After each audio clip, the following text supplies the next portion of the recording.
اعوذ باللہ من الشیطان الرجیم بسم اللہ الرحمن الرحیم الحمد للہ رب العالمین الحمد للہ الذی لا یبلغہ مدحتہ القائلون ولا یحصی نعماءہ العادون ولا یؤدی حقہ المجتہدون الحمد للہ الذی جعلنا من المتمسکین بالقرآن العظیم وجعلنا من المتمسکین بولایت امیر المؤمنین ثم الصلاة والسلام علی سیدنا وشفیع ذنوبنا طبیب نفوسنا الذي سمي في السماء بأحمد وفي الأراضين بأبي القاسم المصطفى محمد اللهم صل على محمد وعلى محمد وعلى آله الطيبين الطاهرين المعصومين واللعنة الدائمة على أعدائهم من الآن إلى قيام يوم الدين أما بعد فقد كتب امیر المؤمنین و امام المتقین الی ابنہ حسن بن علی ولا تکن عبد غیرک وقد جعلک اللہ حرا۔ معزز و مکرم سامعین محترم و واجب الاحترام پیروان مکتب امامت و ولایت، خداوند متعال نے جب انسان کو اس زمین پر اشرف المخلوقات بنا کر بھیجا تو انسان کی تمام ضروریات، تمام وہ چیزیں جس کا انسان محتاج ہے، اس کا اہتمام کر کے بھیجا ہے۔ ان ضروریات میں سب سے اہم ترین ضرورت جو انسان کو لاحق ہوتی ہے وہ نظام ہدایت ہے، اور اس کے لیے خداوند متعال نے اس سے پہلے کہ ایک عام انسان کو بھیجے، ایک عام جائز الخطا بشر کو زمین پر بھیجے، ایک معصوم نبی کو زمین پر بھیجا ہے۔ وہ نبی آیا اپنے ساتھ شریعت، خدا کا دین، خدا کے احکامات، عقائد حقہ وہ سب لے کر آیا، اور اس کے بعد اس زمین پر اس وقت جو لوگ تھے ان کو ہدایت دی، ان کو ہدایت دینے میں مشغول ہو گیا۔ یہ اس نبی کا مذہب ہے، اس نبی کا مکتب ہے۔ اور اس کے بعد جب ایک نبی اس دنیا سے رخصت ہوتا ہے تو ایسا نہیں کہ خدا کا نظام وہیں رک جائے، نظام ہدایت وہیں رک جائے، بلکہ اس کی جگہ پر خداوند متعال اس کے جانشین کے طور پر ایک اور نبی کو بھیجتا ہے جو اس نظام ہدایت کو آگے بڑھاتا ہے۔ اسی طریقے سے حضرت آدم ابو البشر کے بعد سے خداوند متعال کی جانب سے حضرت شیث نبی آتے ہیں، ان کی وراثت حضرت نوح نبی کو ملتی ہے، اور اسی طرح سے نبوت کا سلسلہ آگے جاری و ساری ہے۔ انبیاء آتے گئے، اپنے زمانے کے اندر لوگوں کو اسلام کی دعوت دیتے چلے گئے، اور آگے یہ سلسلہ دین اسلام کا پھیلتا گیا۔ جیسا خداوند متعال نے قرآن مجید میں ذکر کیا ہے کہ قرآن کے نزدیک و خداوند متعال کے نزدیک جو دین ہے وہ فقط دین اسلام ہے۔ ان الدین عند اللہ هو الاسلام، کہ جو دین خداوند متعال کے نزدیک دین حق ہے، دین درست ہے، وہ دین مبارک اسلام ہے۔ جو فرق آتا گیا وہ یہ تھا کہ پہلے نبی کی شریعت اگر اس میں کوئی کمی بیشی تھی، بعد والے صاحب شریعت نبی نے اس کو پورا کیا۔ اس کے بعد اگلا جو صاحب شریعت نبی آیا، جیسے حضرت ابراہیم خلیل اللہ صاحب شریعت نبی،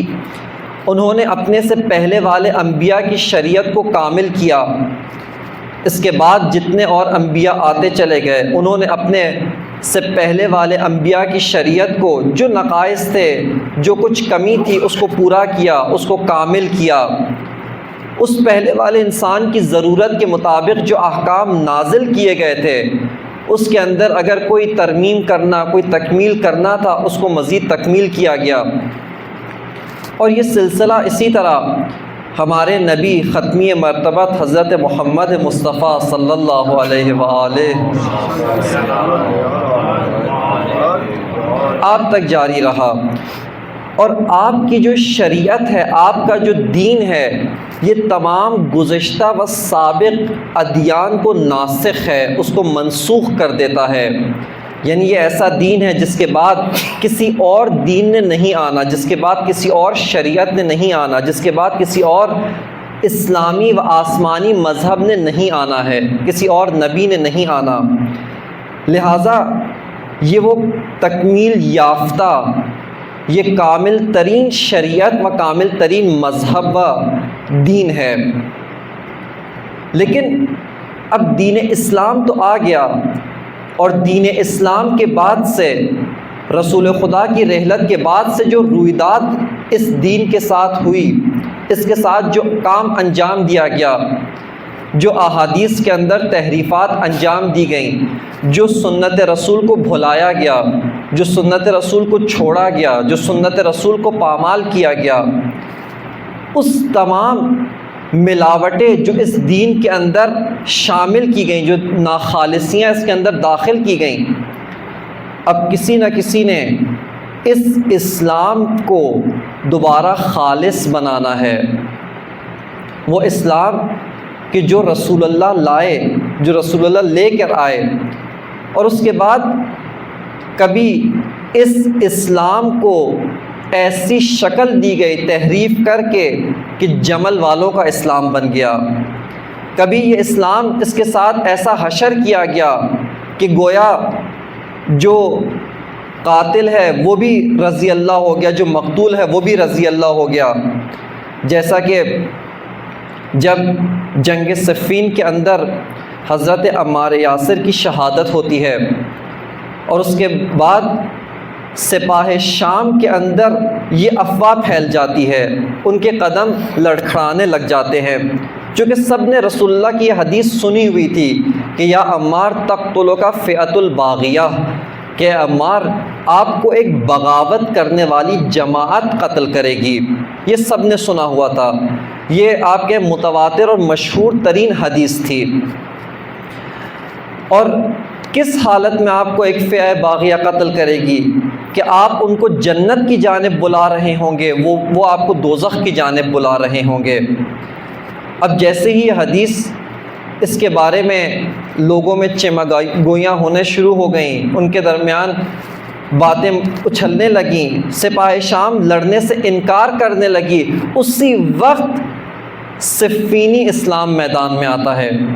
اسلام میں ایک ملاوٹ کی جاتی ہے اور کہا جاتا ہے کہ عمار کو قتل کرنے والے ہم تھوڑی ہیں، ہم نے تھوڑی عمار کو قتل کیا ہے، بلکہ عمار کے قاتل نعوذ باللہ علی ابن ابی طالب ہیں۔ کیوں؟ چونکہ اگر علی ہمارے خلاف نہ لڑتے، نہ عمار کو لے کر صفین میں آتے، نہ صفین کے اندر عمار کو آگے بھیجتے، عمار شہید نہیں ہوتے۔ اب آپ نے ملاحظہ کیا کہ یہاں پر فوراً ایک تفسیر سامنے آئی، اس حدیث کا چہرہ، نورانی چہرہ اس حدیث کی ہدایت کو مسخ کر دیا۔ اور یہ تو ایک نمونہ ہے جو آپ کی خدمت میں عرض کیا، اس جیسے ہزاروں واقعات، ہزاروں اور احادیث جو گھڑی گئیں، ہزاروں آیات کی جو تفسیر بالرائے کی گئی، جو آیت کسی اور کے بارے میں نازل ہوئی تھی اس کو کسی اور پہ فٹ کیا گیا، کسی اور پر منطبق کیا گیا۔ اب یہاں پر اسلام کو دوبارہ احیاء نو کی ضرورت ہے، دوبارہ اسلام کو زندہ کرنے کی ضرورت ہے۔ اور اسلام کو جس شخصیت نے ان تمام تر تحریفات، یہ تمام غبار، یہ تمام چیزیں جو اسلام کے دامن کے ساتھ ملاوٹ کیا گیا، اسلام کے اوپر تھوپی گئیں، اسلام کے اوپر ٹھونسی گئیں، اس کو جس شخصیت نے اس ملاوٹ کو پاک کیا وہ شخصیت حسین ابن علی ہیں۔ امام حسین نے اسلام کی اس ملاوٹ شدہ تفسیر کو دھو کر، اسلام کی اس تحریف شدہ جو اس زمانے میں تحریف ہو گیا تھا، تحریف کیا گیا تھا، اس کو امام حسین نے دوبارہ پاک و پاکیزہ کیا، اس کو دوبارہ زندہ کر کے احیا کیا۔ اور اسی وجہ سے یہ آج جو ہم مکتب حسین ابن علی کہتے ہیں، مکتب کربلا، مکتب عاشورہ کہتے ہیں، یہ اسلام کی صحیح تفسیر کے علاوہ کوئی اور چیز نہیں ہے۔ ممکن ہے کوئی یہاں پر سوال کرے کہ اسلام تو رسول اللہ لائے تھے، اسلام تو رسول اللہ پہ نازل ہوا، یہ مکتب حسین ابن علی کا کیا مطلب ہے؟ آپ مکتب حسین ابن علی کیوں کہتے ہیں؟ آیا یا آپ نے کوئی نیا مکتب رسول اللہ کے مقابلے میں کوئی نیا مکتب کھولا ہے؟ ہم اس کے جواب میں کہتے ہیں نہیں، بلکہ وہ اسلام کا پاکیزہ اور نورانی چہرہ، وہ اسلام کی آسمانی تفسیر، وہ اسلام کی پاکیزہ حقیقت جو رسول اللہ لے کر آئے، اور اس وقت مسلمانوں نے اپنی نادانی کی وجہ سے، مسلمانوں نے ان میں سے بعض منافقین نے اپنے نفاق کی وجہ سے اس اسلام کے پاکیزہ اور نورانی چہرے میں ملاوٹ کر دی، اس کو دوبارہ دھو کر جس شخصیت نے پیش کیا، اس کے مکتب کو حسین ابن علی کہتے ہیں۔ یہ مکتب حسین کا مطلب ہے۔ یہ اسلام کی کوئی نئی جدید تفسیر کا نام نہیں، اسی اسلام کے احکام پر من و عن عمل کیا، اس کے اوپر بعینی ہی اس اسلام کو زندہ کر کے پیش کیا۔ اور اسی طرح جب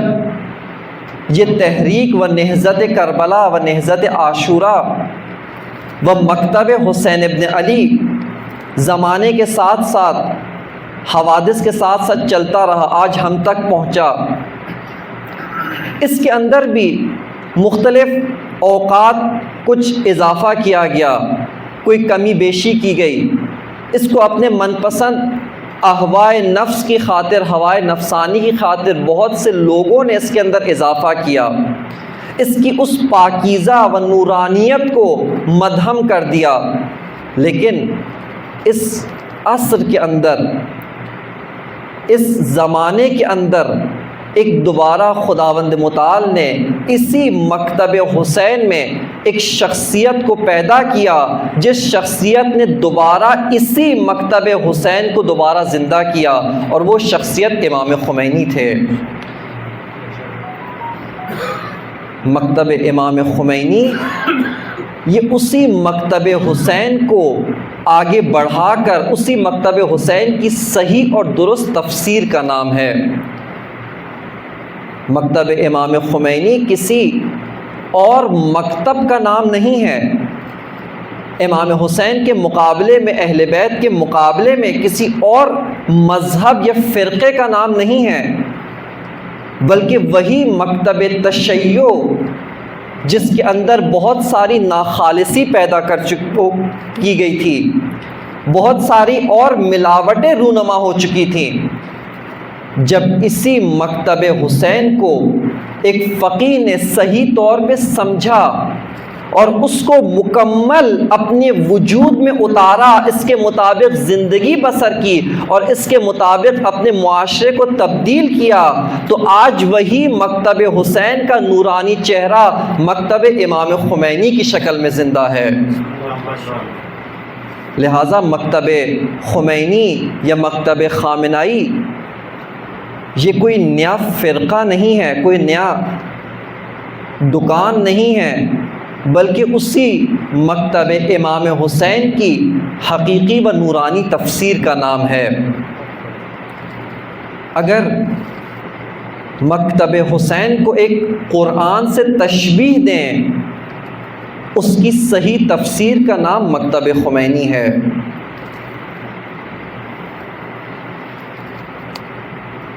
اسی عصر کے اندر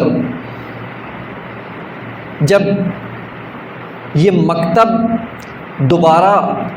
احیا ہوتا ہے، اس مکتب کا ایک پہلو جس کو امام خمینی نے زندہ کیا اور رہبر شہید نے آگے بڑھایا، وہ استعماریت کو للکارنا تھا،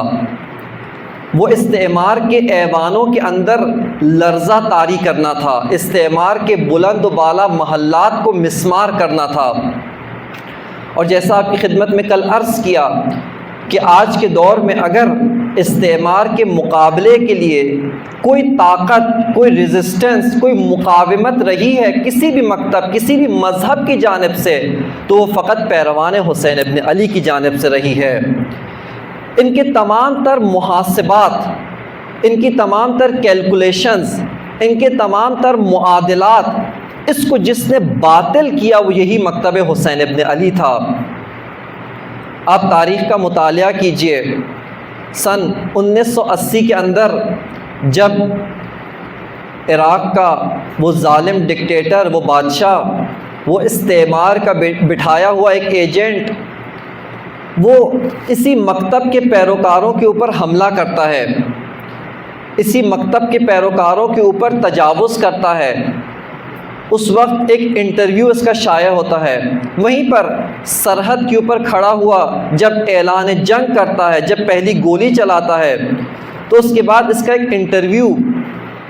وہاں پہ ایک رپورٹر کھڑی ہوئی ہے اور اس سے انٹرویو لے رہی ہے، جنگ کے بارے میں اس کے تاثرات پوچھ رہی ہے۔ اس کے بعد اس میں ایک دو سوال کرتی ہے، اس کے بعد یہ آگے سے جواب دیتا ہے کہ اب انٹرویو کا جو بقیہ حصہ ہے وہ اگلے ہفتے تہران میں ہوگا۔ ہم انشاءاللہ یعنی کہتا ہے کہ اگلے ہفتے تہران کے اندر صبح کے وقت سورج طلوع آفتاب تہران میں کریں گے،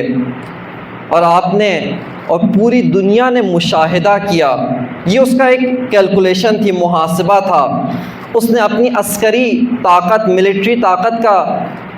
ایران کے ساتھ، انقلاب اسلامی کے ساتھ، اس کی عسکری طاقت کے ساتھ جب موازنہ کیا، اس وقت اس نے یہ فیصلہ کیا، اس نے یہ بتایا کہ ہم ایک ہفتے کے اندر تہران پہنچ جائیں گے۔ اور آپ نے دیکھا کہ جب اس کا پلہ، جب اس کے مقابلے میں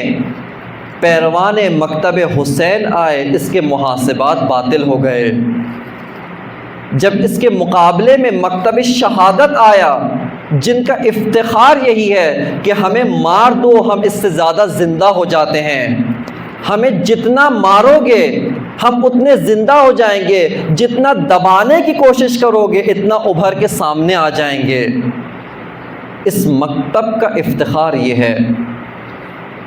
اور اس ڈکٹیٹر کی زندگی کا آفتاب غروب ہو گیا، لیکن تہران میں کبھی اس کا آفتاب طلوع نہیں ہوا،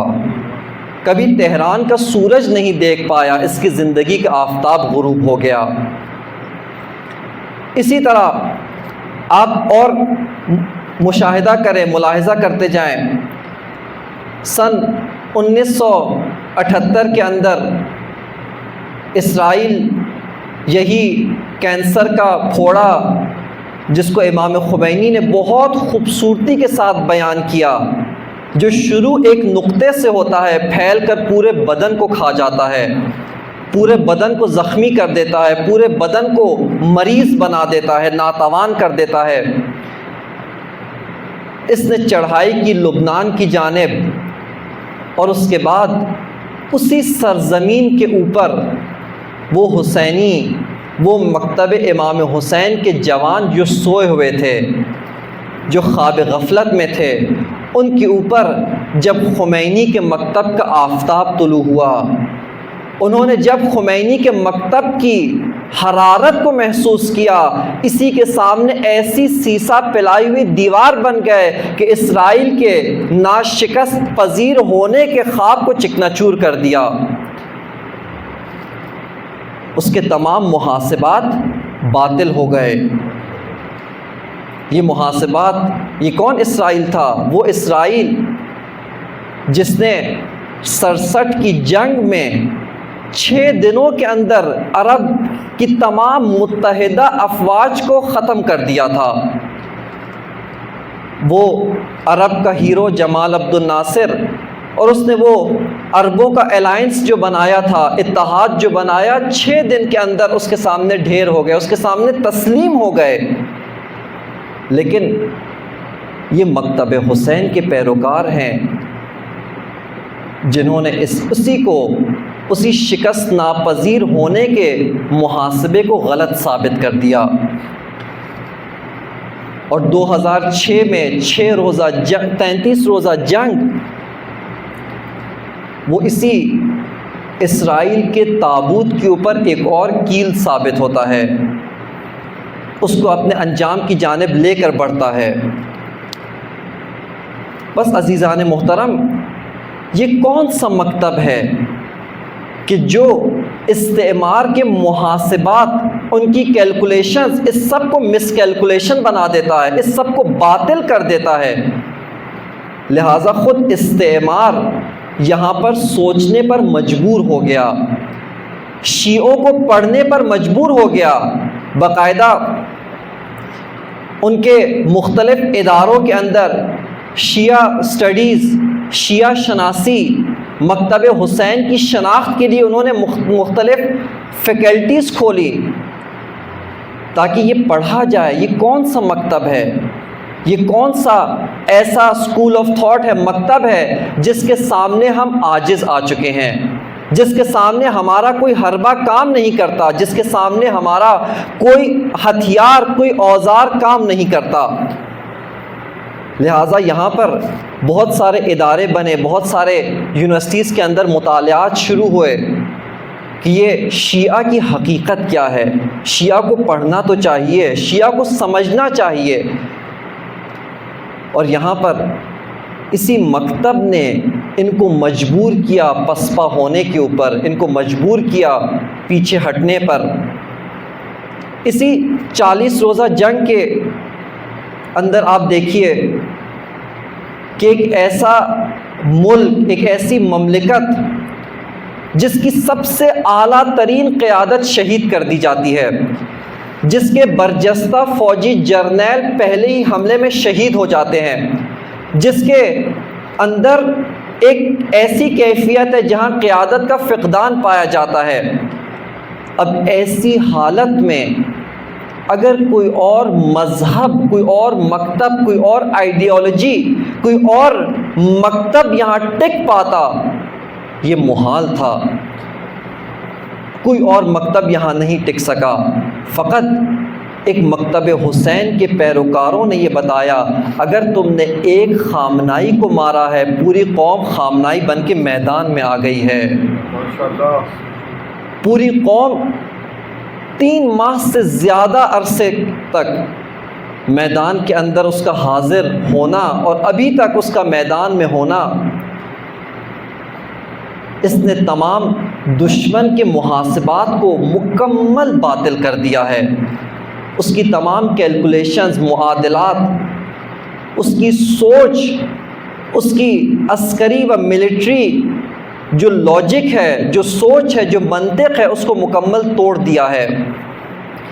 بس عزیزان محترم، مکتب حسین کا اگر اس عصر کے اندر کوئی عنوان، کوئی لقب رکھنا چاہیں تو یہ وہ مکتب ہے جو طاغوت شکن، استعمار شکن مکتب ہے، کربلا استعمار شکن تحریک ہے۔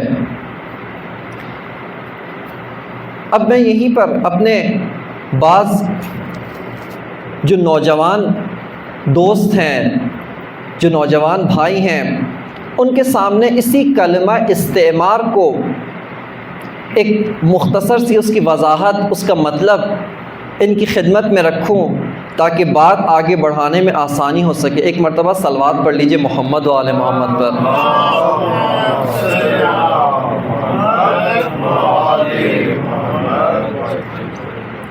استعمار جو عربی زبان کا لفظ ہے اور اردو کے اندر بھی عربی زبان سے ہی اقتباس کیا گیا، یہ وہ لفظ ہے کہ ایک اس کا مثبت معنی بھی ہے اور ایک جس معنی میں ہم استعمال کر رہے ہیں، جس معنی میں ابھی رائج ہو گیا ہے، یہ اس کا منفی معنی ہے جو زمانے کے ساتھ ساتھ، تحول ایام کے ساتھ ساتھ یہ معنی اس کا بن گیا اور پختہ ہو چکا ہے۔ لیکن ایک مرتبہ جب قرآن مجید کے اندر یہی معنی، یہی لفظ استعمال ہوا، مثبت معنی میں استعمال ہوا۔ ابھی جس معنی کو ہم یہاں پر ذکر کرنا چاہتے ہیں وہ یہ والا معنی نہیں ہے۔ سب سے پہلے اگر آپ اس کو دیکھیں، استعمار یہ وہی جس کو اردو زبان میں عمران، آبادانی، آبادکاری، کسی ویران جگہ کو آباد کرنا، اس سے لیا گیا ہے۔ اور جیسا عربی زبان کا ایک قاعدہ ہے کہ اس کے اندر الفاظ کے خاندان ہوتے ہیں، الفاظ ایک خاندان کے ساتھ معنی رکھتا ہے۔ جیسے ایک خاندان کے اندر مختلف افراد ہوتے ہیں، اسی طرح ایک لفظ اس سے مختلف الفاظ اور بنتے ہیں، مختلف الفاظ نکالے جاتے ہیں۔ اسی لفظ عمران اس کا ایک قاعدے کے تحت، عربی زبان کے قاعدے کے تحت جب اس کو استعمار بنایا جاتا ہے، اس لفظ کو حاصل کیا جاتا ہے، اس کا مطلب آبادانی کو طلب کرنا، آبادانی کو حاصل کرنا، آبادانی کے لیے کوشش کرنا۔ اس کا اسی سے ایک سادہ سی مثال آپ کی خدمت میں عرض کروں۔ جیسے خیر، اس سے جب استخارہ بنایا جاتا ہے، استخارے کا مطلب طلب خیر ہوتا ہے، خیر و خیرات کو طلب کرنا استخارہ ہے۔ رزق، استرزاق، رزق اور روزی کو طلب کرنا۔ اسی طرح عمران سے جب ہم اس کو استعمار بناتے ہیں، اس کا مثبت معنی یہ ہے کہ آپ آبادانی کو طلب کر رہے ہیں، اس کے لیے کوشش کر رہے ہیں، اس کے لیے جد و جہد کر رہے ہیں، اس کے لیے آپ کوئی وسیلہ استعمال کر رہے ہیں۔ یہ اس کا کلی لغوی معنی ہے۔ لیکن اسی کے ساتھ ساتھ اس کا انگریزی زبان کے اندر جو معادل ہے، جو لفظ استعمال کیا جاتا ہے، کولونلائزیشن، کالونیز بنانا۔ کالونی بنانا یعنی وہ لوگ کہ جو خانہ بدوش ہیں، جو شہری زندگی نہیں گزارتے، ان کو کہنا کہ آپ ایک خاص نظام کے تحت شہری زندگی بنائیں، شہری زندگی کو آباد کریں۔ یہ کالونیز بنائی گئیں، اس کو انگریزی زبان میں کولونلائزیشن کہتے ہیں۔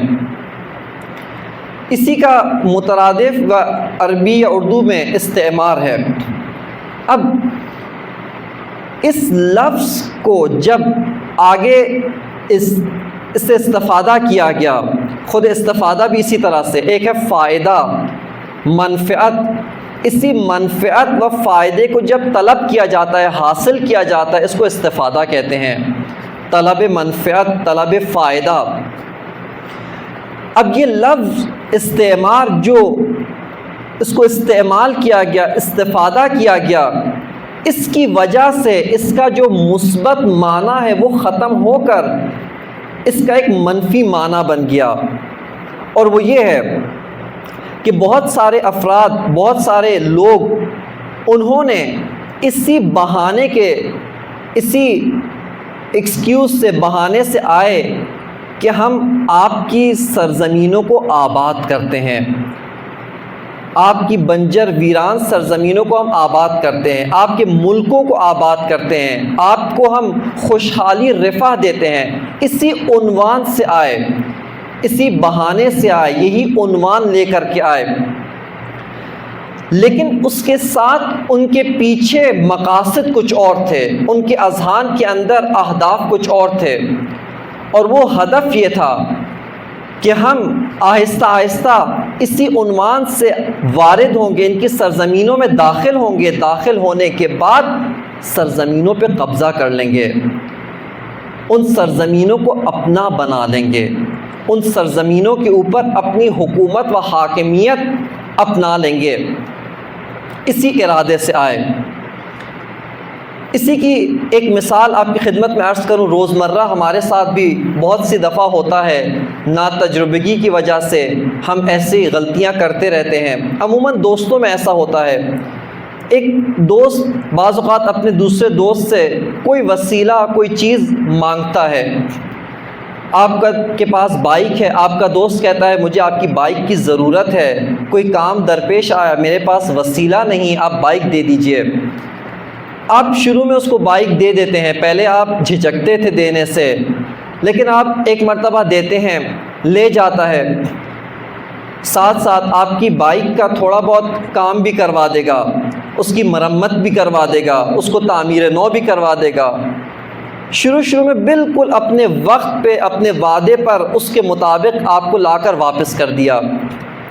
آپ بھی بہت خوش ہو جاتے ہیں کہ یار یہ بڑا اچھا دوست ہے, خدا ایسے دوست ہر ایک کو نصیب کرے, ہر ایک کو عطا کرے. اس کے بعد دوبارہ اس نے مانگی, آپ نے خوشی سے اس کو دوبارہ دے دی. آہستہ آہستہ یہی معمول بن گیا, یہی روٹین بن گئی.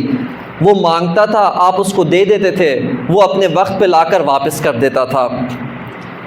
لیکن آہستہ آہستہ اب اس بائک پر, اس چیز پر آپ کی مرضی کم, اس کی مرضی زیادہ چلتی ہے. آہستہ آہستہ آپ کے استعمال میں کم ہے, دوسرے کے استعمال میں زیادہ ہے. آپ کی حاکمیت اس پہ کم ہے, دوسرے کی حاکمیت زیادہ ہے. اب آپ کو مانگنے کے لیے بڑے جتن کرنے پڑتے ہیں, بڑی جد و جہد کرنی پڑتی ہے. ابھی بھی استعمار نہیں بنا, توجہ کیجیے گا. یہیں سے آپ کو ایک اور فرق بھی سمجھ میں آئے گا. ایک مرتبہ یہی انسان آپ کی بائک چرا کر لے جاتا ہے. یہاں پہ بہت باریک سا فرق ہے سرقت, چوری میں اور استعمار میں. ایک مرتبہ آپ کے گھر پہ کوئی بھی چیز, یہی بائک آپ کی کوئی انسان چرا کر لے جاتا ہے غیر قانونی طور پر, اس کے اوپر اپنی مرضی چلا رہا ہے, اپنے استعمال میں اپنے مرضی کے مطابق اس کو استعمال کرتا ہے, چلاتا ہے, مختلف جگہوں پہ لے جاتا ہے, آپ کی مرضی نہیں چلتی. لیکن یہاں پہ فرق کیا ہے؟ فرق یہ ہے جس نے آپ کی چیز کو چرایا ہے اس نے آپ کی مرضی کے بغیر اسے ہتھیایا ہے, آپ کی مرضی کے بغیر اسے چرایا ہے. لیکن استعمار کے اندر اس طرح کی چالاکی, اس طرح کی مکاری و عیاری ہوتی ہے کہ آپ اپنی مرضی سے وہ چیز خود اس کے حوالے کر دیتے ہیں. اس اسٹریٹجی کے ساتھ, اس تکنیک کے ساتھ کام کیا جاتا ہے کہ آپ خود آہستہ آہستہ اس کے اختیار میں دے رہے ہیں. اس نے آپ کو سبز باغ دکھائے, آپ کو آہستہ آہستہ اپنے جھانسے میں پھنسایا, اور وہ چیز آپ کی مرضی اس پہ کم ہو گئی, دوسرے کی مرضی زیادہ چلنے لگی. اور اس کے بعد اب یہی اسی مثال کو آپ لیجئے اپنے ساتھ, اپنے ذہن میں رکھیے. اور پھر یہی بائک, یہ جو آپ کا دوست ہے, ایک آپ کے ساتھ یہ کام انجام دے, دوسرا ایک اور انسان ایک اور کے ساتھ یہی کام انجام دے. اب یہ بائک آپ کے قبضے سے کم, دوسرے کے قبضے میں زیادہ ہے. اسی طرح چند افراد, یہ جو چند افراد ہیں, اسی طرح کی ٹیکنیک سے انہوں نے مختلف بائکس بنائیں, لیکن کاغذات تو ابھی آپ کے نام ہیں, قانونی طور پہ یہ آپ کی ملکیت ہے, قانونی طور پہ اس پہ آپ کا حق ہے. یہی آپس میں مل جائیں اور مل کر ایک بائک کا رجسٹریشن آفس بھی کھول لیں, یہی مل کر بائک کو رجسٹر کرنے کا کام بھی شروع کر دیں. اب انہوں نے قانونی راستہ, ایک قانون بھی بنا لیا ہے. وہی جو قبضہ کرتے تھے, وہی جو دوسرے کی مرضی کے بغیر ایک خاص ٹیکنیک سے اس کی چیز کو ہتھیا لیتے تھے, اب اسی قبضہ کرنے اور ہتھیانے کو قانونی رنگ بھی دے دیا ہے, ایک قانونی چہرہ بھی دے دیا ہے, اس کو ایک تھیوری اور آئیڈیالوجی بھی بنا دیا ہے, اس کو ایک قانون بھی بنا دیا ہے. اسی کو استعمار کہتے ہیں. یعنی کسی کی چیز پر, کسی کی ملکیت پر, کسی کے بنائے ہوئے کام پر, ملکیت پر. اسی کو آپ ایک گھر کی مثال پر اگر لے لیں, ایک مہمان آپ کے گھر پہ آیا, مہمان بن کر آیا,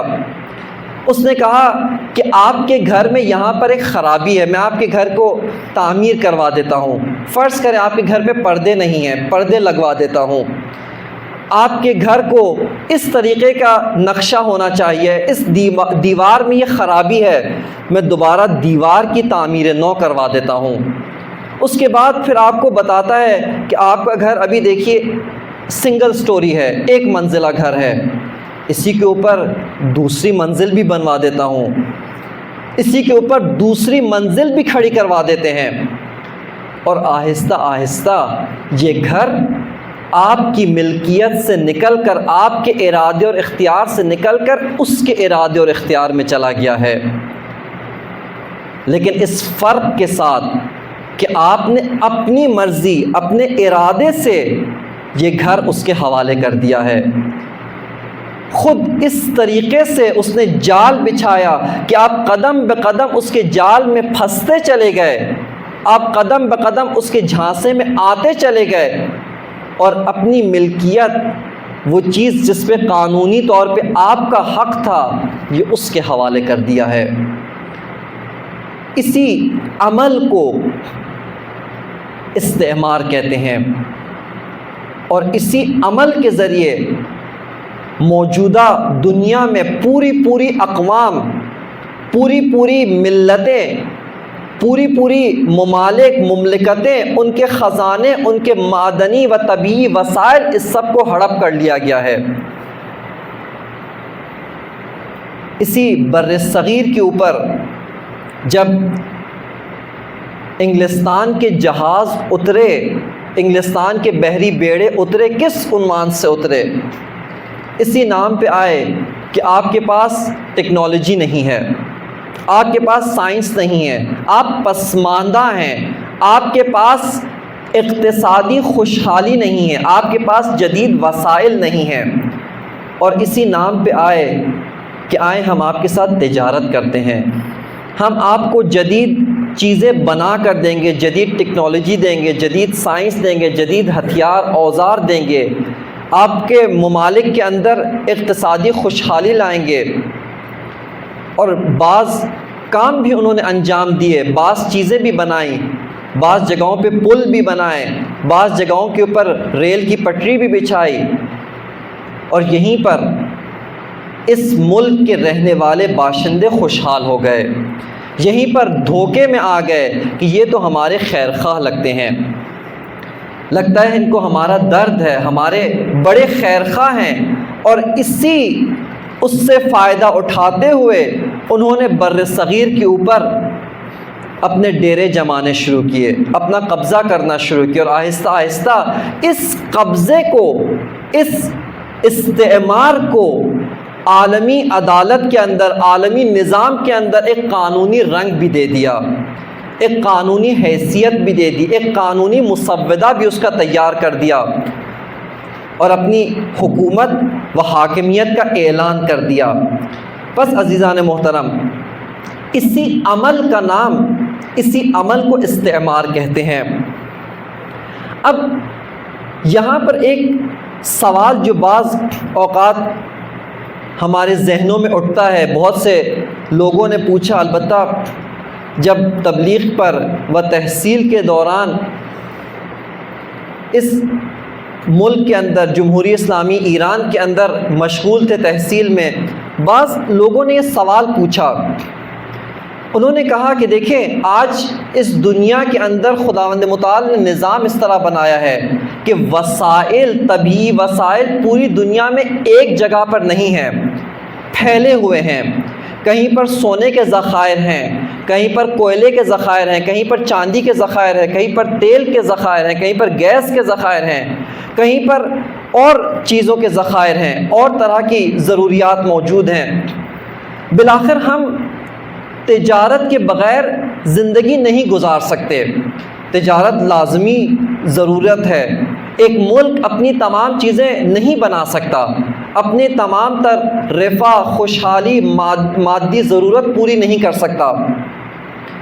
تو انہوں نے کہا کہ یہاں پر اگر تجارت کرتے ہیں تو کیا حرج ہے؟ یہاں پہ انہوں نے نام لیا بعض، چونکہ ایک بڑا عمل جو اس وقت انجام دیا جا رہا ہے وہ پروپیگنڈا ہے۔ اس وقت کئی 100 چینل فارسی زبان کے اندر مشغول ہیں تاکہ ایرانی عوام، ایرانی جوانوں کے ذہنوں کو تخریب کریں، ان کے ذہنوں میں شبہات ڈالیں، ان کے ذہنوں کے اندر شبہات پیدا کریں اور ان کو کسی طرح سے اس نظام سے، اس رہبریت سے دور کر سکیں۔ انہی میں سے ایک سوال یہ ہے کہ ہم چین کے ساتھ تعلقات برقرار کرتے ہیں، ہم مختلف ممالک کے ساتھ تجارتی تعلقات رکھتے ہیں، اگر اس بڑے شیطان کے ساتھ، اس امریکہ کے ساتھ تعلقات رکھیں تو کیا حرج ہے؟ اس کے ساتھ بھی ہمارے تعلقات ہونے چاہیے، ہم کیوں اس کے ساتھ افراطی حد تک دشمنی کرتے ہیں؟ یہاں پر یہ سوال یہیں سے پیدا ہوتا ہے کہ در حقیقت ہمیں استعمار کی جو طبیعت ہے، استعمار کی جو خو ہے، استعمار کی جو پلید فطرت ہے، فطرت کہنا غلط ہے، پلید طبیعت ہے، اس کا معلوم نہیں، اس کا علم نہیں ہے۔ بعض ممالک یا بعض اور جو آپ کے ساتھ معاملات کرتے ہیں یہ ہوتے ہیں سودجو، منفعت طلب، فائدہ طلب ہوتے ہیں، آپ سے استفادہ کرنا چاہتے ہیں، آپ سے فائدہ کرنا چاہتے ہیں۔ جیسے مثال کے طور پہ آپ مارکیٹ جاتے ہیں، دکان چاہتے ہیں، آپ کی ایک ضرورت ہے جو دکاندار کے پاس ہے، اس کی ایک ضرورت ہے جو آپ کے پاس ہے،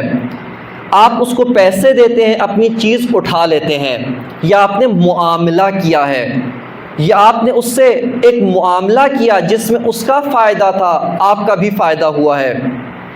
اس دکاندار کی یہ کوشش نہیں ہے کہ میں کسی طرح سے آپ کو ختم کر دوں،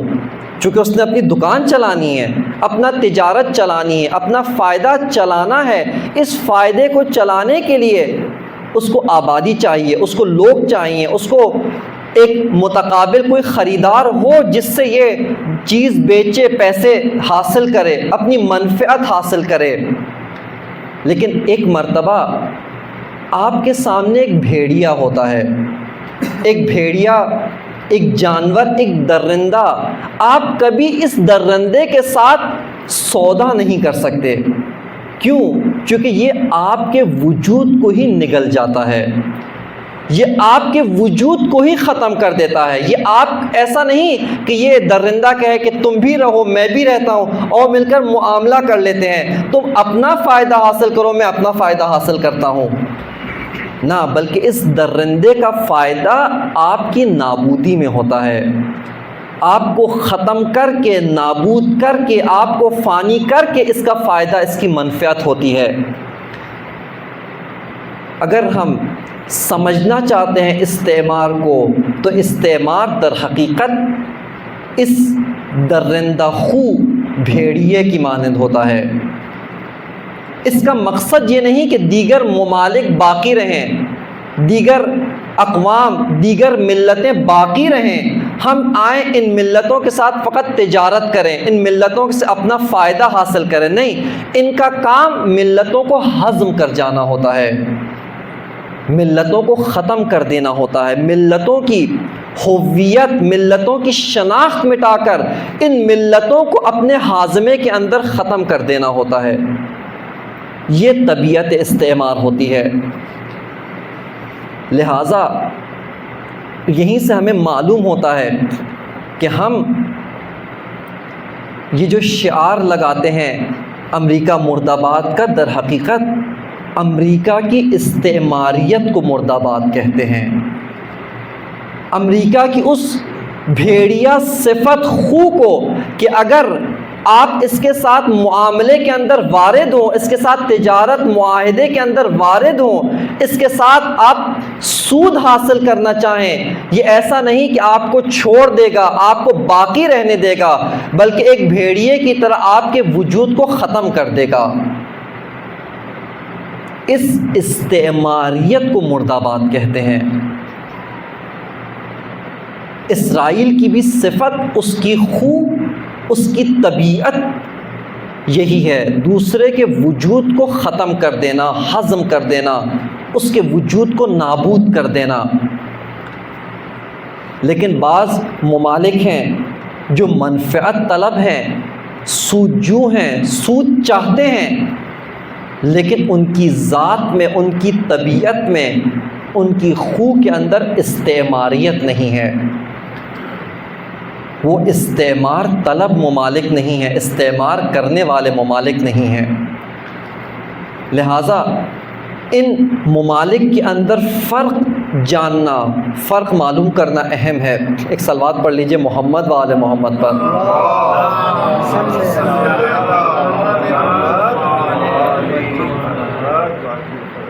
اب ایک ایسی طبیعت، ایک عالمی سیاست کے اندر ایک ایسی حقیقت جس کی طبیعت استعمار طلب ہو، دوسروں کو ہضم کرنا ہو، دوسروں کو ختم کرنا ہو، اس کے مقابلے میں جو مکتب ٹھہر سکتا ہے وہ فقط مکتب امام حسین ہے، وہ فقط مکتب امام خمینی ہے، مکتب رہبر شہید امام خامنئی ہے. یہ مکتب ٹھہر سکتا ہے. اور انہی کے اندر یہ بصیرت تھی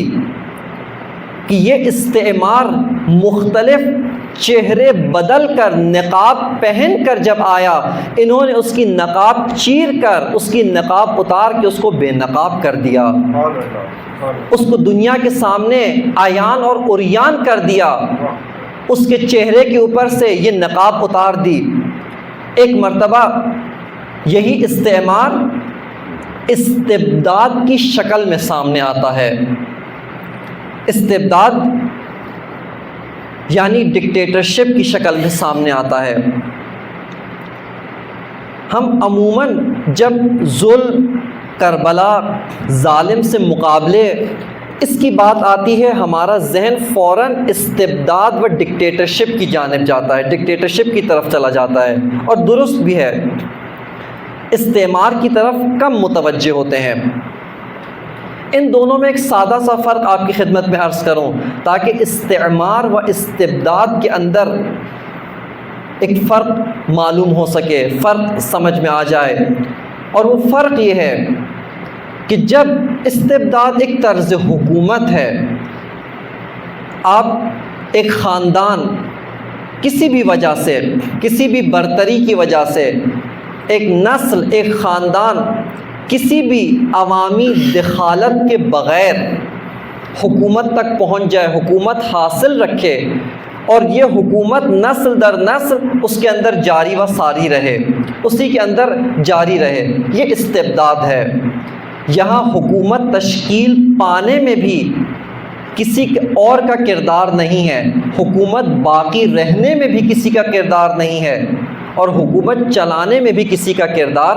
نہیں ہے. یہ استبداد ہے. یہی استعمار ایک زمانہ تھا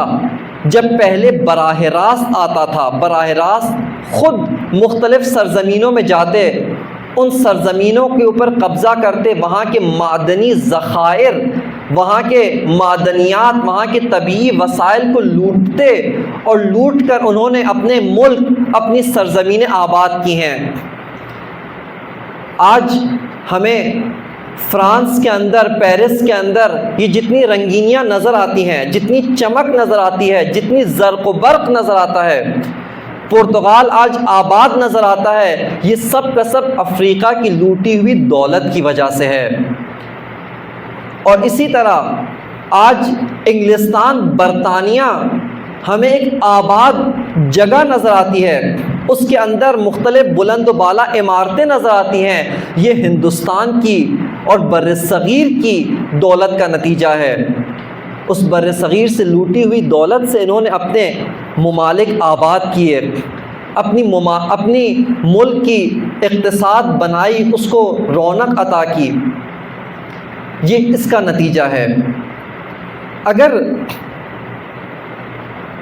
آج چونکہ ہم خداوند متعال کے لطف کی وجہ سے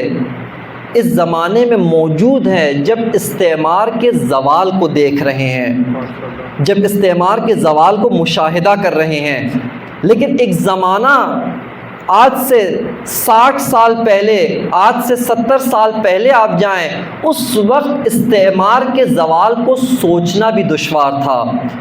اس کے بارے میں تخیل کرنا بھی دشوار تھا، اس کے بارے میں کہ ایک دن یہی استعمار زوال پذیر ہوگا، اس کو سوچنا اس کے لیے بھی بڑی شجاعت چاہیے تھی، صرف استعمار کے زوال کو سوچنا۔ میں صرف اپنے بعض نوجوان جو یہاں تشریف فرما ہیں ان کی آگاہی کے لیے عرض کرتا چلوں کہ اگر یاد رکھنا چاہتے ہیں کہ استعماری ممالک کون کون سے رہے تھے، تاکہ جب کسی بھی وجہ سے کوئی بھی ان ممالک میں جائے، ان کی رنگینیوں کو دیکھے، ان کی ترقی کو دیکھے، ساتھ یہ کہے کہ یہ دولت تم نے شرق سے چرائی تھی، یہ دولت تم نے مشرقی ممالک سے چرائی ہے، یہ طبعی وسائل تم نے ہم سے چرائے ہیں، اور اس کے بعد آج ہم پہ بڑے افتخار سے، فخر سے کہتے ہو کہ آپ جہان سوم ہیں، آپ تھرڈ ورلڈ کنٹریز ہیں، ہم فرسٹ ورلڈ کنٹریز ہیں۔ ایک صلوات پڑھ لیجئے محمد و آل محمد پر۔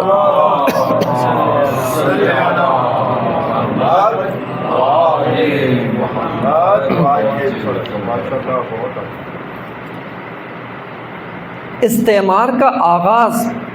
جو 15ویں صدی سے ہوا، اس کے اندر جو ممالک سب سے آگے تھے، سب سے ہراول دستے کے طور پہ انہوں نے اپنی کشتی رانی کی ٹیکنالوجی، اس کے ذریعے سمندروں کو تسخیر کرنا شروع کیا۔ ان میں سے پہلا ملک پرتگال ہے۔ انہوں نے افریقہ، اس کے بہت سارے ممالک، اس کے اوپر قبضہ کیا، ہاتھی دانت کو وہاں سے چرایا، حتیٰ بہت سارے علاقوں کے نام جو آج ہمیں نقشے پہ ملتے ہیں یہ ان کے رکھے ہوئے نام ہیں۔ آپ افریقہ کے نقشے کے اوپر اس کے جنوبی ساحل کے اوپر دیکھیں، ایک ساحل کا نام ہے ساحل آج، انگلش میں کہتے ہیں آئیوری کوسٹ، ہاتھی دانت ساحل آپ کہہ لیں۔ خب یہ کیوں انہوں نے یہ نام کیسے پڑا؟ چونکہ یہاں پر آتے تھے استعمار کرنے کے لیے، اب علامت لگانا تھا کہ ہم کہاں جا رہے ہیں، کہتے تھے کہ ہم ادھر جا رہے ہیں جہاں پر ہاتھی دانت ملتے ہیں، جہاں پر ہاتھی دانت میسر آتے ہیں۔ اس ساحل کا نام ساحل آج پڑ گیا، اور اسی طرح دوسرے بہت سارے اور علاقوں کے جو نام رکھے گئے وہ انہوں نے اسی استعماریت کی بنیاد پہ رکھے ہیں۔ ایک اور دوسرا جو ملک جو استعمار کے اندر بہت آگے رہا وہ ہے اسپین رہا ہے، جس نے مختلف ممالک کے اوپر، مختلف علاقوں کے اوپر قبضہ کیا، ان کی دولت، ان کی طبعی معدنی وسائل، ان کے قدرتی ذخائر کو چرایا اور اس سے اپنی معیشت و اپنی مملکت آباد کی۔ اسی طرح آج ان میں سے البتہ بعض ممالک ان کی موجودہ صورتحال، چونکہ نئے استعمارگر میدان میں آ گئے، یہ پرانے استعمارگر پیچھے ہٹ گئے، لیکن آج بھی جو استعمار میں آگے ہے، ان میں سے جو شروع سے ایک استعماری ملک تھا، استعمارگر تھا اور آج بھی استعمارگر ہے، ان میں فرانس ہے۔ جیسا آپ کی خدمت میں کل بھی عرض کیا کہ 35 افریقی ممالک موجودہ نقشے کے مطابق، موجودہ اس وقت 35 افریقی ممالک ایسے ہیں جن کے پاس یہ قانونی طور پہ حق نہیں ہے کہ اپنی تجارت کا منافع، اپنی تجارت کا جو بھی مال آتا ہے اس میں تصرف کر سکے۔ ان کی تجارت کے تمام تر مال فرانس کے بینکوں میں جاتا ہے، اور اس کے بعد یہ ممالک ذلیلانہ طور پہ سینٹرل بینک کو وہاں کے درخواست دیتے ہیں، اس سے تقاضا کرتے ہیں کہ ہماری ضروریات ہیں، کچھ پیسے ہمیں دے دیں۔ اور اس پہ بھی ستم ظریفی یہ ہے کہ وہی بینک سروسز دینے کے بہانے انہی کے پیسوں میں سے ایک بڑی مقدار روک لیتے ہیں کہ بالآخر آپ کو سہولیات فراہم کر رہے ہیں، آپ ہمارا بینک استعمال کر رہے ہیں، ہم آپ کے کام انجام دے رہے ہیں، ہم آپ کے حساب و کتاب کرتے ہیں، آپ کی اتنی بھاری مقدار کی دولت ہمارے بینکوں کے اندر رکھی ہوئی ہے، لہٰذا سروسز چارجز ہوں گے، اور اس سے سروسز چارجز میسر کرتے ہیں۔ لہٰذا ایک ملک جو آج بھی استعماریت کے اندر پیش ہے وہ یہی فرانس ہے، اور اس کے بعد ایک جانا پہچانا ملک جس نے ہماری سرزمین کے اوپر بہت ظلم کیا، انگلستان، برطانیہ کسی زمانے میں جس کے بارے میں کہا جاتا تھا کہ برطانیہ کی سلطنت میں سورج غروب نہیں ہوتا ہے، اتنی عظیم جگہوں کے اوپر اس نے قبضہ کیا ہوا، گریٹ برٹن جس کو مشہور برطانیہ عظیم، یہ استعماری طاقت، استعماری قوت، اور آج جنگ جہانی دوم، جنگ عظیم دوم کے بعد سے دو نئی استعماری طاقتیں ابھریں، جن میں سے ایک استعماری طاقت جو ایٹم بم گرا کر جس نے اعلان کیا کہ اس استعمار کی بھاگ دوڑ میں ہمارا بھی حصہ ہونا چاہیے۔ یہ ایٹم بم گرانا در حقیقت اپنی استعماریت کا اعلان تھا۔ بہت سارے تجزیہ نگاروں نے لکھا، جو مورخین تاریخی، انہوں نے لکھا کہ کوئی ایسی خاص مجبوری نہیں تھی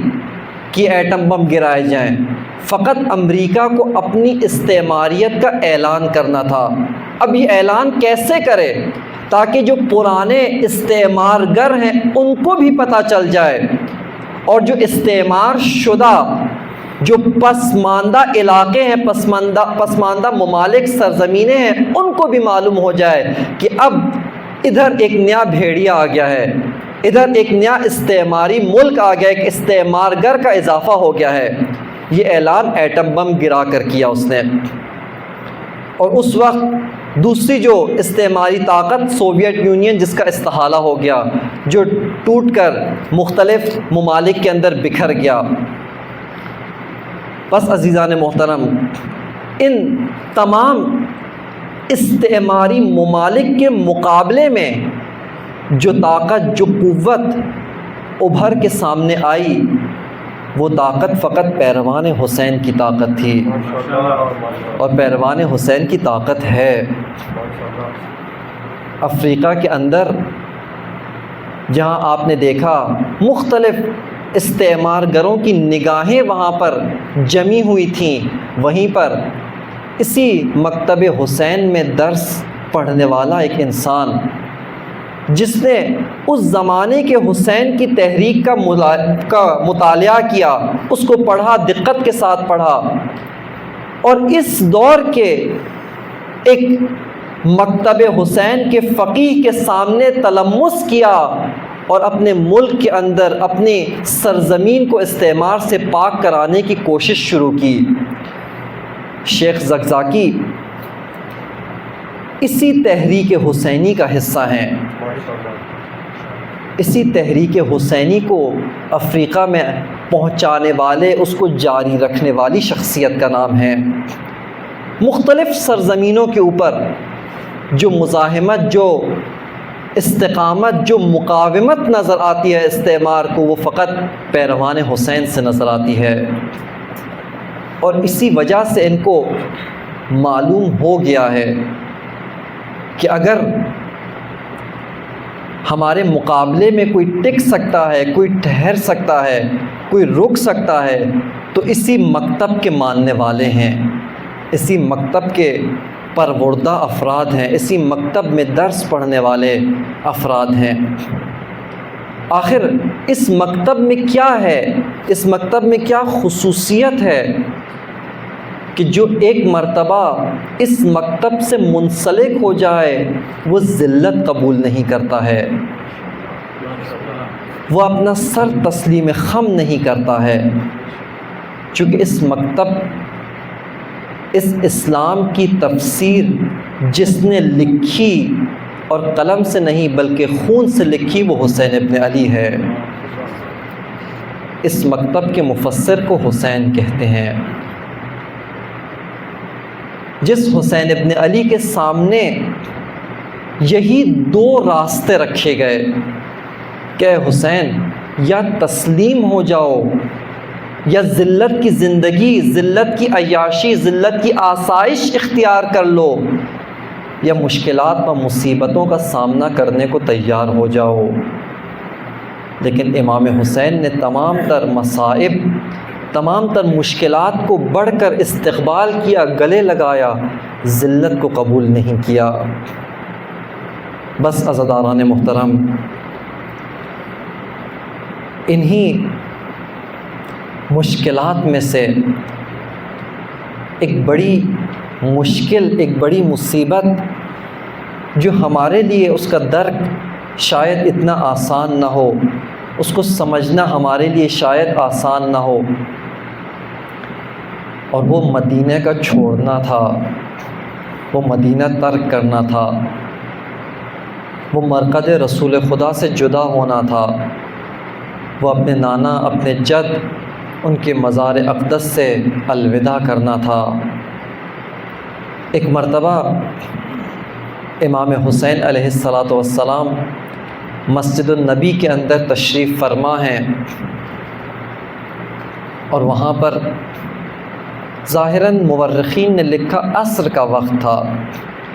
اور اس وقت مسجد کے اندر بعض اور برجستہ شخصیات بھی تھیں، بعض اور نامور اصحاب بھی تھے، کہ ایک مرتبہ دارالخلافہ سے پیغام آتا ہے کہ آپ کو حاکم مدینہ نے طلب کیا ہے، حاکم مدینہ بلاتا ہے آپ کو۔ وہیں پر امام کے ساتھ ایک اور شخصیت جناب عبداللہ ابن زبیر کو بھی طلب کیا گیا، لیکن جناب عبداللہ ابن زبیر عصر کا وقت تھا، تھوڑی مہلت لیتے ہیں کہ میں ابھی آتا ہوں، لیکن رات کی تاریکی سے فائدہ اٹھاتے ہوئے مدینہ سے نکل جاتے ہیں، مکہ کی جانب چلے جاتے ہیں۔ امام حسین کو جب عزاداروں پیغام ملا، امام گھر تشریف لے گئے۔ گھر تشریف لے جانے کے بعد جب دارالخلافہ کی جانب آنا چاہتے ہیں، جوانان بنی ہاشم آپ کے ہمراہ ہو گئے۔ جناب قمر بنی ہاشم ابو الفضل عباس آپ کے ساتھ ساتھ ہو گئے۔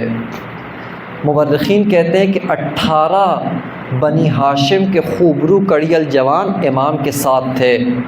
اس ہیبت کے ساتھ امام اپنے قافلے کے ساتھ دارالخلافہ کی جانب جا رہے ہیں، دارالخلافہ کی جانب بڑھ رہے ہیں۔ بس ایک مرتبہ امام حسین دارالخلافہ کے اندر داخل ہونا چاہتے ہیں، ان بنی ہاشم کے جوانوں کو دروازے کے اوپر روک دیا، دروازے کے اوپر منتظر رکھا، اور کہا کہ اگر میری آواز بلند ہو جائے اندر داخل ہو جانا، دارالخلافہ کے اندر آ جانا۔ دارالخلافہ کے اندر پہنچے، امام سے بیعت کا مطالبہ کیا گیا۔ امام کو اطلاع دی گئی کہ امیر شام مر گیا ہے، اب اس کا بیٹا خلیفۃ المسلمین بنا ہے۔ یہاں پر عزاداروں امام حسین کے جملے بلند ہوتے ہیں، انا للہ و انا الیہ راجعون، علی الاسلام السلام۔ امام فرماتے ہیں کہ اس اسلام کے اوپر فاتحہ پڑھ دی جائے، اذ قد بلیت الامت براع مثل یزید، جس اسلام کا حاکم اور جس اسلامی مملکت کا حکمران یزید جیسا انسان بن جائے، اس اسلام پہ فاتحہ پڑھ دیں۔ اور اس کے بعد امام فرماتے ہیں کہ ایھا الامیر انا اہل بیت النبوہ و معدن الرسالہ و مختلف الملائکہ و محل الرحمہ و یزید رجل شارب الخمر قاتل النفس المحرمہ معلن بالفسق مثلی لا یبایع لمثلہ یا مثلی لا یبایع لمثل یزید۔ یہاں پر امام فرماتے ہیں کہ اے امیر، تم نے کس سے بیعت طلب کی ہے؟ تم کس سے بیعت کا تقاضا کرتے ہو؟ کیا نہیں جانتے میں حسین اہل بیت نبوت کا چراغ ہوں، میں اہل بیت کے خاندان کا پروردہ ہوں، اور یزید شارب الخمر ہے۔ مجھ جیسا حسینی کردار والا یزید جیسے کردار کی بیعت نہیں کر سکتا۔ بس عزادارو، ایک مرتبہ جب امام کا انکار مروان نے سنا، اشارے سے امام کی جانب اشارہ کیا کہ ان کو یہیں پر شہید کر دو، ان کو یہیں پر قتل کر دو۔ اگر حسین دارالخلافہ سے باہر چلے گئے، اگر کل کی نوبت آ گئی، پھر حسین تمہارے ہاتھ نہیں آئیں گے۔ بس عزادارو، ایک مرتبہ جب مولا حسین نے یہ اشارہ سمجھا، اس کو درک کیا۔ ایک مرتبہ امام حسین کی آواز بلند ہوئی، امام حسین فریاد کر کے بلند آواز میں کہتے ہیں، مروان کی ماں کے نام سے اس کو یاد کیا، یبن الزرقا اتقتلنی انت ام ہوا، بتا تو مجھے مارے گا یا یہ ولید مجھے مارے گا۔ بس عزادارو، ایک مرتبہ جب امام کی آواز بلند ہوئی، وہ جوانان بنی ہاشم جو دروازے پر امام کے منتظر تھے، ایک مرتبہ پہرا توڑ کر امام کے پاس آ جاتے ہیں، امام کو اپنے گھیرے میں لے لیتے ہیں، امام کی حفاظت کا انتظام کرتے ہیں۔ بس عزادارو، اے امام حسین، آج تو مدینہ ہے، آپ کی آواز بلند ہوئی، یہ جوان آپ کے پاس آ گئے، ایک مرتبہ عصر عاشور ہوگا، آپ اکیلے ہوں گے، اور اس وقت آپ حل میں ناصر کہہ کے آپ کی آواز بلند نہیں ہوگی، آپ پکار پکار کر ایک ایک کا نام لیں گے، آپ کبھی حبیب ابن مسلم کو بلائیں گے، کبھی حبیب ابن مظاہر کا یہ نام لیں گے، کبھی عباس علمدار کو یاد کریں گے، لیکن اے امام اس وقت کوئی آپ کے پاس نہیں آئے گا۔ بس عزادارو، ایک مرتبہ امام نکلتے ہیں، واپس گھر کی جانب آتے ہیں، قافلے تیار کرنے کا حکم دے دیتے ہیں، اور اس کے بعد اب امام نے ایک عجیب طرح سے مدینہ سے الوداع کرنا شروع کیا۔ مدینہ کون سا شہر ہے؟ وہ شہر ہے جہاں پر امام حسین کی کچھ نشانیاں دفن ہیں، جہاں پر امام حسین کی کچھ یادیں دفن ہیں۔ ایک مرتبہ آتے ہیں، روایت عجیب الفاظ میں لکھتی ہے کہ ایک مرتبہ مرقد رسول پر آئے، اپنے جد نانا کے مزار پر آئے، آنے کے بعد اپنے نانا کی قبر سے لپٹ گئے، اور اس کے بعد خداوند متعال کو واسطہ قرار دیا کہ اے خدایا، اے خدا تو گواہ رہنا، یہ میرے نانا کا مزار ہے، اور میں تیرے رسول کی بیٹی کا نواسا ہوں، تیرے بیٹی رسول کا نواسا ہوں۔ اور اس کے بعد عزادارو، ایک مرتبہ امام حسین، یا روایت خاموش ہے لیکن روایت اتنا لکھتی ہے کہ امام کو اپنے نانا سے وداع کرنے میں کچھ دیر ہو گئی، گویا امام حسین اپنے نانا سے کچھ کہہ رہے ہیں، نانا سے کچھ جواب مل رہا ہے، نانا کی طرف سے جواب آ رہا ہے، کیا کہہ رہے ہوں گے؟ بس عزادارو، لگتا یوں ہے کہ شاید امام حسین یہ کہہ رہے ہو کہ نانا، میں تیرا نواسا ہوں، میں پنجتن کی آخری نشانی ہوں، تیرے شہر میں جہاں تیرا مزار ہے، آج نوبت یہ ہو گئی، آج حالت یہ ہو گئی کہ آج حسین جان کے خوف سے، جان کی وجہ سے، اس وجہ سے کہ اے نانا تیرے شہر کی حرمت پامال نہ ہو، اس شہر کو چھوڑ کر جا رہا ہوں۔ اس کے بعد روایت لکھتی ہے کہ دوسرا الوداع جو امام حسین نے انجام دیا، وہ اپنی ماں کی قبر سے الوداع کیا۔ اس قبر کے پاس جاتے ہیں جس قبر کا نشان صرف حسین کو معلوم تھا، جس قبر کا تنہا زائر فقط حسین ابن علی تھے، جس قبر کے اوپر کسی اور کے قدموں کی آہٹ نہیں، فقط حسین کی آہٹ تھی۔ اپنی ماں کی قبر سے الوداع کیا، اپنے بھائی کی قبر پہ آتے ہیں، اپنے بھائی کی قبر سے الوداع کیا۔ بس عزادارو، ایک مرتبہ 28 رجب کا سورج طلوع ہوتا ہے، اور اس کے بعد مدینہ کے آسمان نے عجیب منظر دیکھا۔ ایک راوی کہتا ہے کہ میں کوفہ سے آیا تھا، کسی کام سے مدینہ آیا، نانا رسول اللہ روضہ رسول کی زیارت کی، اور اس کے بعد میں دیکھتا ہوں کہ آج شہر مدینہ کے عجیب انداز ہیں، اس کے اندر عجیب ہلچل ہے، یہ شہر اپنی معمول کے طور پہ نہیں لگ رہا۔ کہتا ہے کہ ایک جگہ میں رک کے کیا دیکھتا ہوں کہ ایک بڑا گھر ہے، اس گھر کے سامنے کوئی بہت معزز شخصیت بیٹھی ہوئی ہے، اس گھر کے سامنے اونٹوں کی قطاریں کھڑی ہوئی ہیں، اس گھر کے سامنے کجاوا کے اوپر اونٹ ہیں، اور اس کے بعد کہتا ہے کہ یہاں پر میں دیکھتا ہوں کہ یہ قافلہ تیار ہو رہا ہے۔ لگتا ہے کہ اس نے خود گمان کیا، خود ذہن سے سوچتا ہے کہ لگتا ہے کہ کوئی قافلہ سفر کا ارادہ رکھتا ہے۔ کہتا ہے کہ میں رک جاتا ہوں، اس قافلے کو دیکھنے لگتا ہوں، اس قافلے کی ہیبت نے، اس قافلے کی جلالت نے میری نگاہوں کو جذب کیا۔ وہاں پہ کہتا ہے، یہ راوی کہتا ہے کہ میں نے دیکھا کہ تھوڑی دیر گزری تھی کہ گھر سے 2 باپردہ خواتین آئیں، اور ان کے آنے سے پہلے، ان مخدرات کے آنے سے پہلے مدینہ کے اندر ایک مرتبہ منادی کی گئی، صدا لگائی گئی کہ اہل مدینہ اپنی نگاہیں نیچی کر لو، اپنی نگاہوں کو جھکا لو، علی کی بیٹیاں اونٹوں پہ سوار ہونا چاہتی ہے۔ بس عزادارو، ایک مرتبہ یہ راوی کہتا ہے میں نے کیا دیکھا، یہ 2 مخدرات آگے بڑھی، ایک مرتبہ 2 خوبرو جوان آگے بڑھتے ہیں۔ کہتا ہے خود روایت کے الفاظ ہے، کہا کہ میں نے دیکھا ایک جوان کا چہرہ ایسا تھا جیسے 14ویں کا چاند چمکتا ہے۔ یہ جوان آگے بڑھتا ہے، اپنا شانہ آگے کرتا ہے، بیوی کو سہارا دے کر اونٹ پہ سوار کرتا ہے۔ کہا دوسرا جوان آگے بڑھا، دوسری بیوی کو سوار کیا۔ یہ اجنبی انسان کہتا ہے میں نے اپنے ساتھ پوچھنے والوں سے پوچھا بتاؤ یہ ہیبت والی بیویاں کون تھی، یہ چمکتے دمکتے چہرے والے جوان کون تھے؟ کہتا ہے کہ مجھے جواب میں بتایا گیا یہ ہیبت والی بیویاں علی کی بیٹیاں،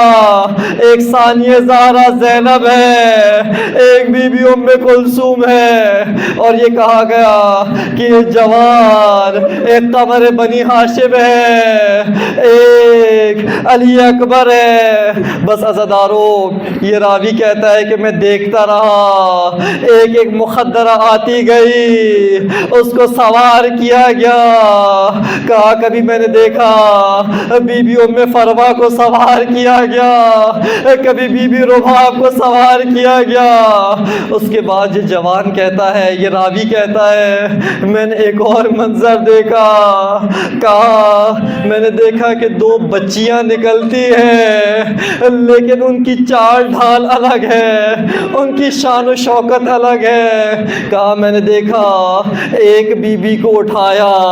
ایک بچی کو اٹھا کر زینب کے ساتھ بٹھا دیا گیا، دوسری بچی کو اٹھا کر ایک اور بی بی کے ساتھ بٹھایا گیا۔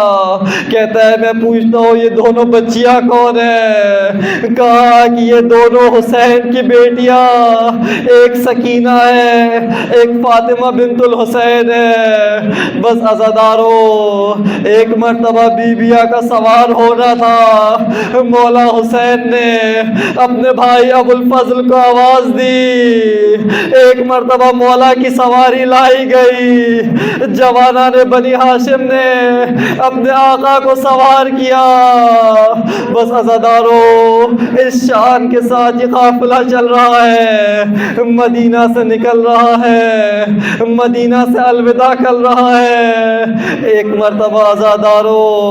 اپنے ذہنوں کو 11ویں محرم کو لے کر کے جاؤ، اس دن ایک اور قافلہ تیار ہوگا، اس دن بیویوں کو سوار کرایا جائے گا، اس دن بی بی زینب کو سوار کرایا جائے گا۔ لیکن عزادارو، سوار کرانے کے لیے آج ابو الفضل نہیں ہوں گے، آج باپردہ محملوں پر بیویوں کو سوار نہیں کرایا جائے گا، آج زینب چادر کے ساتھ شان و شوکت میں نہیں ہوں گی، آج زینب کے ہاتھ گردن کے پیچھے بندھے ہوئے ہوں گے۔ الا لعنت اللہ علی القوم الظالمین، فسیعلم الذین ظلموا ای منقلب ینقلبون۔ ماتم حسین۔